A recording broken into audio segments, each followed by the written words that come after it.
In today's video, I'm going to show you guys how you can program your garage door remote control to open up your garage door. Okay, what you want to do is, I have a LiftMaster garage door opener here, but you're going to want to take this panel off and it's just pulling that down. And what you want to do is find a button on here that's got a color and see if you can recognize what color that is. Mine is over here on the right hand side, and mine is actually a yellow. So look for whatever color code your garage door opener is.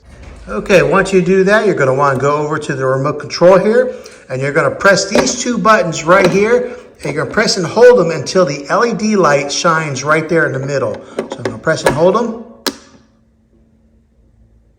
Right there. Now the LED light is on, and it's saying lit. Since my button was yellow, the learning button on my garage door opener was yellow, I press this one time. Okay, so after you press it one time, if it is your button is yellow, all you gotta do is hit one of these other buttons for it to take effect. Okay, and you notice that light just went off. Now I'm gonna come back up here to the garage door opener, and I'm gonna push that button there, so that way it'll start learning my remote control. Now I'm gonna go back to my remote control, and I'm gonna push this button.